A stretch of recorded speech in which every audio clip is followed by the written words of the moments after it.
ശ്രീകാന്തിന്റെ ശരീരത്തോട് കൂടുതൽ ചേർന്നുകൊണ്ട് തന്നെ വീണ്ടും മുറുകെ കെട്ടിപ്പിടിക്കാൻ അവൾ ആവശ്യപ്പെട്ടു. അവളുടെ ചേഷ്ടകൾ അവനിലെ പുരുഷനെ ഉണർത്തി. എങ്കിലും അവൻ അവളിൽ നിന്ന് അകലാനൊരു വിഫല ശ്രമം നടത്തി. തനിക്ക് നിയന്ത്രണം നഷ്ടപ്പെട്ടാൽ ഉണ്ടാകാൻ പോകുന്നതിലെ അപകടം മുൻകൂട്ടി കണ്ടവൻ അവളെ പറഞ്ഞു മനസ്സിലാക്കാൻ ശ്രമിച്ചെങ്കിലും അവൾ അവനിലേക്ക് അലിഞ്ഞു ചേരാനുള്ള വെമ്പലിലായിരുന്നു.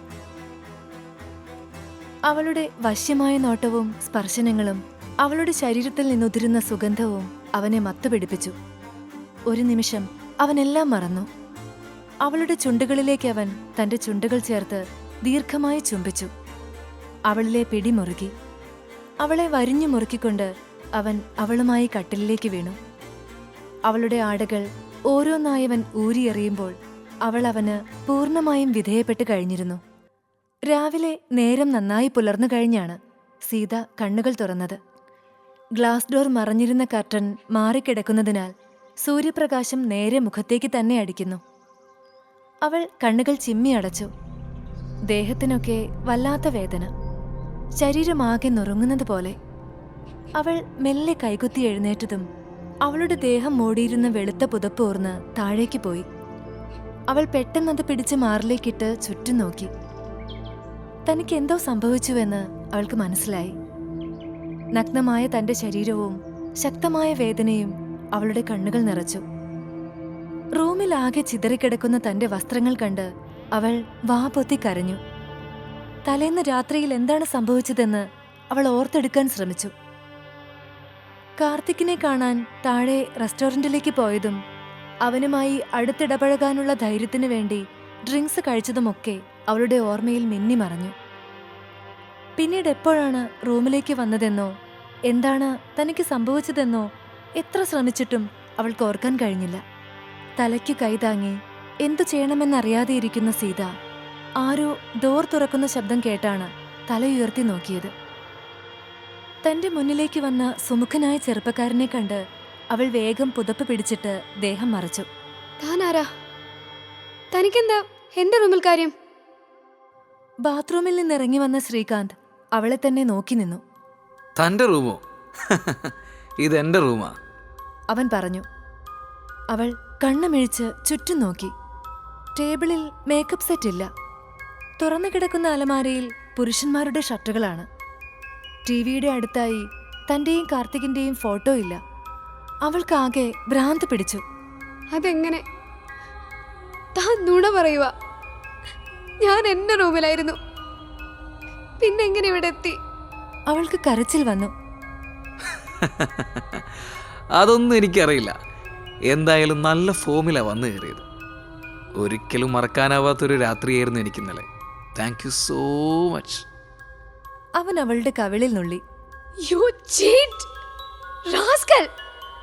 എന്റെ മുറിയിൽ കയറി വന്ന് എന്നെ അനുവാദമില്ലാതെ എന്തൊക്കെയോ കാട്ടിക്കൂട്ടിയിട്ട് എന്നോട് തന്നെ താങ്ക്സ് പറയുന്നോ?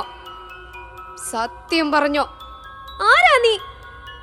കാർത്തിക് എങ്ങാനും ഇത് അറിഞ്ഞാലുള്ള അവസ്ഥ. ഓ ഗോഡ്!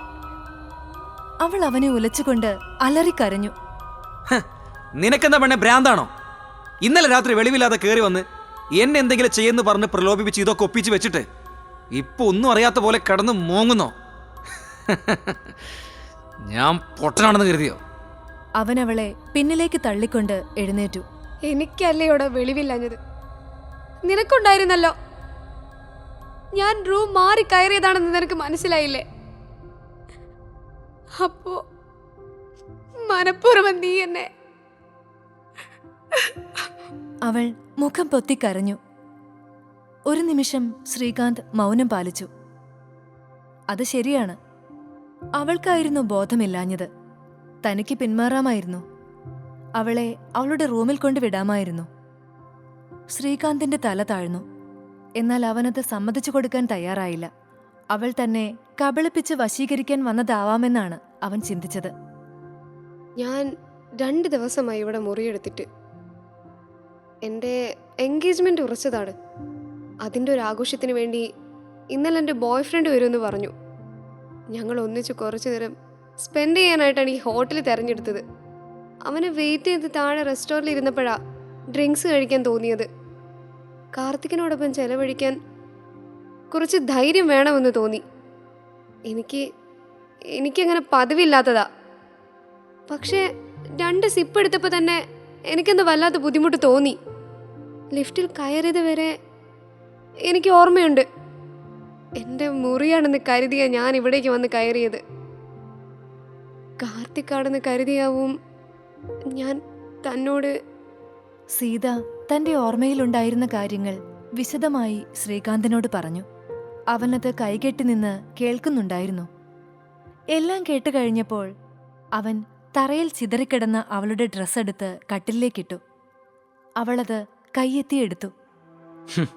കൊള്ളാം, നല്ല കഥ. നിമിഷകവി പോലെ താനൊരു നിമിഷ കഥാകാരിയാണല്ലേ.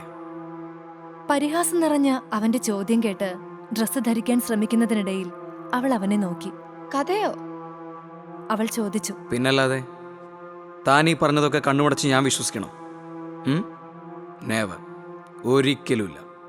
അവൻ കണ്ണാടിയിൽ നോക്കി മുടി ഒതുക്കിക്കൊണ്ട് പറഞ്ഞു. സീത എന്തു ചെയ്യണമെന്നറിയാതെ തലയ്ക്ക് കൈ കൊടുത്തിരുന്നു. അവനത് കണ്ണാടിയിലൂടെ നോക്കി പുഞ്ചിരിച്ചു. ഡോ, തന്റെ പേരെന്താ? അവൻ ചോദിച്ചു. അവൾ അവനെയൊന്ന് നോക്കി കണ്ണുരുട്ടിയതല്ലാതെ മറുപടി പറഞ്ഞില്ല. എന്താ, പേരില്ലേ? അവൻ തിരിഞ്ഞു നിന്ന് വീണ്ടും ചോദിച്ചു. ഒരു രാത്രി ഒന്നിച്ചു കഴിഞ്ഞിട്ട് ഇപ്പോഴാണോ പേര് ചോദിക്കുന്നത്? അവൾ ദേഷ്യത്തോടെ ചോദിച്ചു. ഇന്നലെ സംസാരിക്കാനുള്ള മൂടായിരുന്നില്ലല്ലോ. ഓ, ഓർക്കുമ്പോ തന്നെ ശരീരമാകെ കുളിരുന്ന പോലെ. അവൻ പറഞ്ഞു. ശ്ശേ. അവൾ തല തിരിച്ചുകൊണ്ട് വേഗം ഡ്രസ്സ് എടുത്തിടാൻ തുടങ്ങി. ഹേയ്, ഡ്രസ്സൊക്കെ പിന്നെ ഇടാം. രാവിലെ ഒന്നുകൂടെ ഹോട്ടാക്കിയാലോ? ഒരു കണ്ണിറുക്കിക്കൊണ്ട് അവൻ കുസൃതിയോടെ ചോദിച്ചു. അവൾ ഡ്രസ്സിട്ടുകൊണ്ട് ചാടി എഴുന്നേറ്റു. ഡോ, ഞാൻ തന്നോട് പറഞ്ഞതൊക്കെ സത്യവാ. എനിക്ക് റൂം മാറിയതാ. മദ്യപിച്ച് ലെക്ക് കിട്ട് സ്വന്തം റൂമാണെന്ന് കരുതിയ ഇതിലേക്ക് വന്ന് കയറിയത്. റൂം ലോക്ക് ചെയ്തിട്ട് നിന്നിരുന്നേ ഈ പാടുണ്ടായിരുന്നോ? താൻ റൂം തുറന്നിട്ടുണ്ടാണോ ഉറങ്ങുന്നത്? തൻ്റെ ഭാഗത്തെ മിസ്റ്റേക്കാണിതെല്ലാം. അവൾ അവനു നേരെ ദേഷ്യപ്പെട്ടു. അത് കൊള്ളാം. മര്യാദയ്ക്ക് കുളിച്ചിട്ടിറങ്ങി എൻ്റെ ദേഹത്തേക്ക് വന്ന് വീണിട്ട് ഇപ്പൊ ഞാനാണ് ഉത്തരവാദിയെന്ന്. അത് കൊള്ളാലോ. അവനും വിട്ടുകൊടുത്തില്ല. അങ്ങനെ വന്ന് വീണെന്ന് കരുതി താൻ കയറി പിടിക്കുവോ? വെളിവില്ലെന്ന് മനസ്സിലായപ്പോ താൻ മനഃപൂർവ്വം ആ സിറ്റുവേഷൻ ഉപയോഗിച്ചതല്ലേ? തനിക്ക് വെളിവുണ്ടായിരുന്നല്ലോ. അവൾ വിട്ടുകൊടുക്കാൻ തയ്യാറായില്ല. അത് പിന്നെ കാണാൻ സുന്ദരിയായൊരു പെണ്ണ് എന്തിനും തയ്യാറായി മുന്നിൽ വന്ന് നിൽക്കുമ്പോൾ ചോരത്തിളപ്പുള്ള ആണുങ്ങൾ പ്രതികരിച്ചെന്നിരിക്കും. കുളിച്ചിട്ട് വന്നെൻ്റെ ടവലും വലിച്ചഴിച്ചിട്ട് നിന്നാ നീ കുഴഞ്ഞത്. അവൻ അല്പം ചമ്മലോടെയാണ് പറഞ്ഞത്. Oh God, what the shit shit. അവൾ കട്ടിലിലേക്കിരുന്ന് കൈ ചുരുട്ടി ഇടിച്ചു. സത്യം പറ, നീ ആരാ? എന്താ നിന്റെ ഉദ്ദേശം? ആരാ നിന്നെ എൻ്റെ അടുത്തേക്ക് പറഞ്ഞു വിട്ടത്? അവൻ അവൾക്ക് മുന്നിൽ വന്നു നിന്ന് ചോദിച്ചു. തനിക്കെന്താടോ പറഞ്ഞാ മനസ്സിലാവില്ലേ? തന്റെ റൂം നമ്പർ എത്രയാ? അവൾ ചോദിച്ചു. 403. അവൻ പറഞ്ഞു. എൻ്റേത് 303. ഇതിന് തൊട്ട് താഴെ. ഇപ്പോൾ മനസ്സിലായ റൂം മാറിപ്പോയതാണെന്ന്. ലിഫ്റ്റിൽ കയറി 3 പ്രസ് ചെയ്യേണ്ടതിന് പകരം 4 പ്രസ് ചെയ്തത്. എൻ്റെ റൂമാണെന്ന് കരുതിയ ഞാൻ ഇതിനകത്തേക്ക് വന്ന് കയറിയത്. അവൾ പറഞ്ഞു. അപ്പോൾ എന്നോട് ഒന്ന് ഒട്ടി നിന്നതോ? അവൻ വീണ്ടും ചോദിച്ചു. അത് ഞാൻ കാർത്തിയാണെന്ന് കരുതിയാവും. അവളുടെ ശബ്ദം താഴ്ന്നു. തന്നെ ഞാൻ കാർത്തി എന്നാവും വിളിച്ചത്. ഓർത്തു നോക്ക്. അവൾ പറഞ്ഞു. ശ്രീകാന്തിന് വിശ്വസിക്കാനും വിശ്വസിക്കാതിരിക്കാനും വയ്യാത്ത അവസ്ഥയായി. അവൻ സംശയദൃഷ്ടിയോടെ തന്നെ അവളെ നോക്കി നിന്നു.